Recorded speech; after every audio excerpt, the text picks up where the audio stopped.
Political Buzz is your rapid-fire look at the best political topics of the day. 3 questions, 30 seconds on the clock. Playing with us today, on the left, Sirius XM political talk show host and comedian Pete Dominic. In the middle, Jason Johnson. He's chief political correspondent at Politic 365.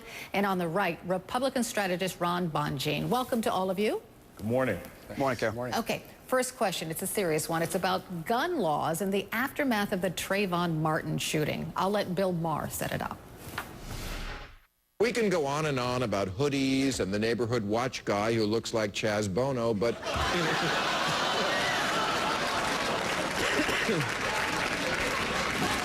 But it's not really a discussion until you save some blame for the liberal politicians who unconditionally surrendered in the fight for sensible gun laws. When are they going to stand their ground? So the question, why isn't anyone talking seriously about America's gun laws? Jason? Well, look, because gun laws aren't really the problem. What we have here is an issue of racial profiling. What we have here is an issue of police corruption. It was racial profiling that led George Zimmerman to just assume that this young black man was doing something wrong. It was police incompetence that allowed them to not contact Trayvon Martin's parents for 3 days, not interview his girlfriend who was on the phone with him. So there are so many different layers of incompetence, bigotry, and government corruption in this that gun laws might actually be the last thing on this list to be effectively addressed, and that wouldn't necessarily be a problem. Pete. Well, here's a couple of statistics. Since 1968, Carol, 1 million Americans have died because they were shot by guns. Last year, 100,000 people were shot by guns. The truth is, no matter whether it's Virginia Tech, the shooting yesterday, or the Trayvon Martin case, which I agree with Jason has a lot of to do with race, people don't seem to be that outraged about gun violence in this country, putting pressure on their legislators. But the other thing is, the NRA is one of the strongest government lobbies there. They spend $24 million just on federal elections. That's hard to compete with. Ron.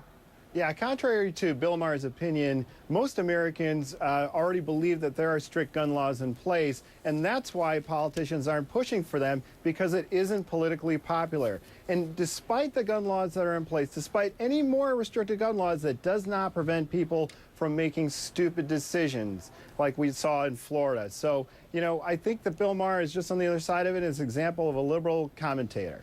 All right, second question is about Michelle Obama. She's on The Biggest Loser tonight, the latest of several TV appearances. She's been on Nickelodeon, she's been on Jimmy Fallon, she's been on David Letterman, and now she's going to be on The Biggest Loser. We asked yesterday if Ann Romney were Mitt's best weapon. Is Michelle the president's best weapon? Pete? Yeah, I mean, with respect to Ann Romney, there's no comparison with the First Lady, who is heroic to so many people. I look up to her. She's a strong woman. The president has a very strong, intelligent woman who came from very little to be the First Lady of the United States. But before that, a successful businesswoman who went to Harvard. And this childhood or obesity epidemic is a great issue, as well as military families, that this First Lady has taken on. And people respect her a great deal and criticize her very little, because there's very little to criticize. She's an amazing, amazing role model for women of all races all over the world. Ron. You know, it's a good idea to put the wives of politicians out there if they're good at presenting. I think both Michelle Obama and Ann Romney do a good job. Ann Romney's doing a great job of personalizing Mitt Romney. People are flocking to listen to her. I think she has tremendous star power. And I'd have to say, regarding the Biggest Loser appearance, the biggest loser in November is going to be President Obama. I had to say it. It was right there. It was. I know you couldn't resist. Jason. You know, best weapon for Barack Obama? I don't think so. This fall, I believe the ballot's going to be Mitt Romney and Barack Obama. It's not going to be Michelle. It's not going to be Ann Romney. And the reality is, even if you line up the two of them together, Michelle Obama gets slimed at the Nickelodeon Awards, but Barack Obama can make people faint when he speaks. Michelle Obama can do the Dougie with a bunch of junior high kids. Barack Obama can sing Al Green. I mean, they make a great combination, but she's not going to win this campaign for him. 68% of eligible African-American women voted in 2008. They were voting for Obama. They weren't voting for Michelle. All right, your buzzer beater now, 20 seconds each. Here's the third question. The General Services Administration, the GSA chief, resigns after a spending scandal. Clowns, a mind reader, a fat reception in Las Vegas, you know, and spent, what, $825,000 of taxpayer money for this for training purposes. Would you have respected them more if they'd just gone to a strip club? Pete? No is the answer, and there's a lot of women that work in that organization. I'm guessing, Carol, I don't want to put you on the spot, that women don't really love to go to strip clubs. I think, you know, the waste is what we're spending in Afghanistan. 10 years and 5 months, hundreds of billions of dollars a year. But I think that she should have hired a psychic who could have said, "I'm reading your future, and you're going to regret not writing me off as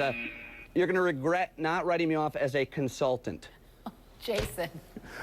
Let's be very clear here. If $800,000 was spent, there were some strippers involved, okay? We just haven't heard about it yet. Let's be honest. This is Vegas, okay? I mean, there were reports of $2,000, $3,000 being spent on personal room parties. This is a huge problem for Barack Obama. This guy is trying to appear to be fiscally responsible. They need to shut this down. I can't respect any aspect of this, whether they were strippers, prostitutes, or just funny clowns during the whole event. Ron. Yeah, I know it's a crazy situation, but what I would have respected them more if they would have hired Gary Busey and taken him to the strip club and had them get in front of the story with a huge incident. And by the way, he probably would have endorsed Newt Gingrich for president once again. That would have been hilarious. Right. Ron, Jason, Pete, thanks for playing with me today. Thank you. Thanks, Carol. Still ahead, James Bond in the 2012 Olympics. Not even 007 can turn down a personal invite from the Queen. We'll explain in today's Showbiz Headlines. Plus,